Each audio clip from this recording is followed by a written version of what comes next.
दोस्तों, हमारे नए नए वीडियो गीत देखने के लिए हमारे YouTube चैनल को सब्सक्राइब करें और न्यू अप टू डेट्स जानने के लिए बेल आइकन को क्लिक करें।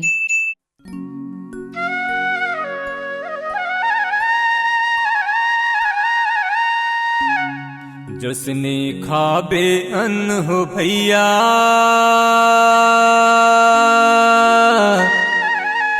उसने बन ही तोर मन तय कर ले यतन गुरु के बानीला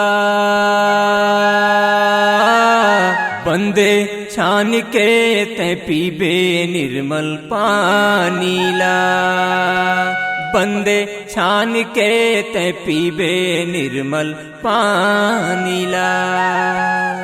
अन्न से होते मन के जनमन मन से बुद्धि ज्ञान मिले पानी जैसे पानी निर्मल शब्द परख पहचान मिले। बोल गुरु घासीदास बाबा की जय।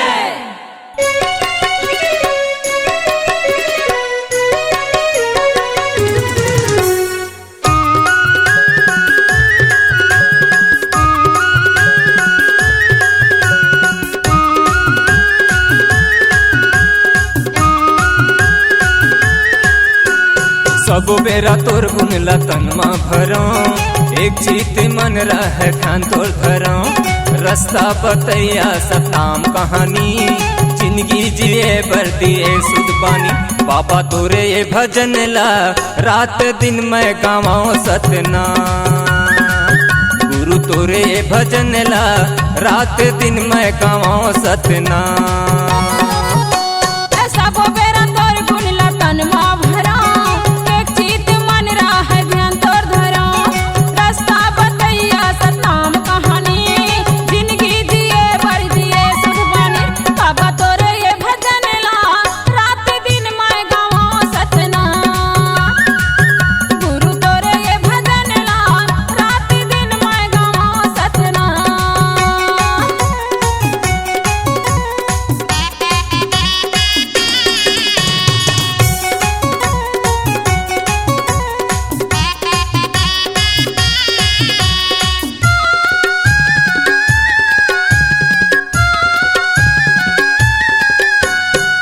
सब दुखिया तोर चरण आए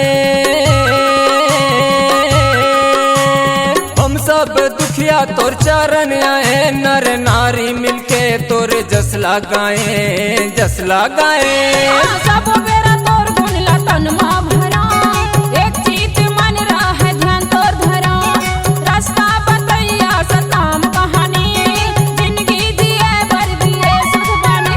बाबा तोरे ये भजन ला रात दिन मैं गावा सतना गुरु तोरे ये भजन ला रात दिन मैं गावा सतना।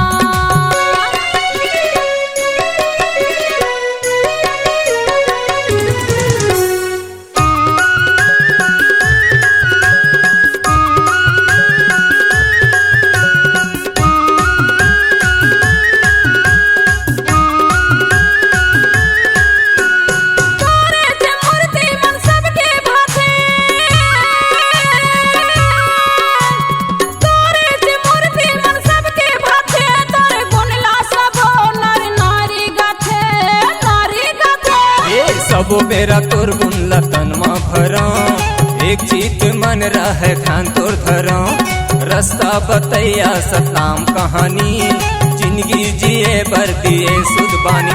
बाबा तोरे ये भजन ला रात दिन मैं गावाओ सतना गुरु तोरे ये भजन ला रात दिन मैं गावाओ सतना।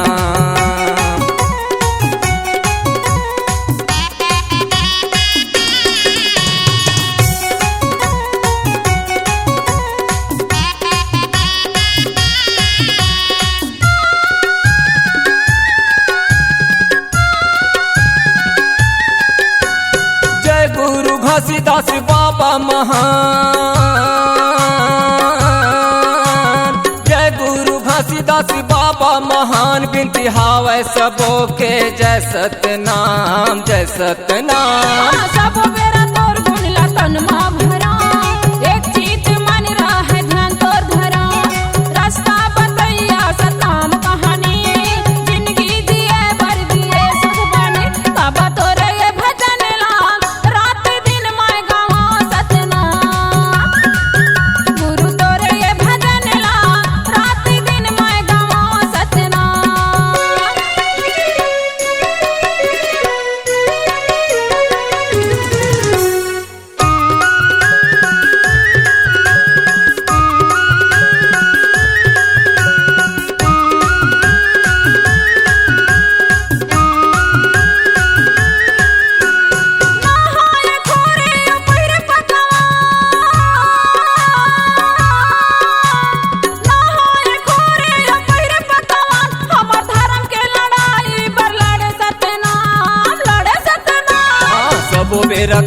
सुन तन मा भरो एक चीत मन रहे ध्यान तोर धरो रास्ता बतैया सतनाम कहानी जिंदगी जिए बदिए सुध बानी गुरु तोरे भजन ला रात दिन मैं गाँव सतनाम बाबा तोरे भजन ला रात दिन मैं गाँव सतनाम हाँ सब बेरा तोर गुण ला तन मा भरा एक चीत मन रहे ध्यान तोर धरा रास्ता बतैया सतनाम कहानी जिंदगी जिए बर दिए सुध बानी बाबा तोरे भजन ला रात दिन मैं गाँव सतनाम बाबा तोरे भजन ला रात दिन मैं गाँव सतनाम गुरु तोरे भजन ला रात दिन मैं गाँव सतनाम बाबा तोरे भजन ला रात दिन मैं गाँव Satnam C-Log Digital Recording Studio, Cordoba. Contact number 99071192215.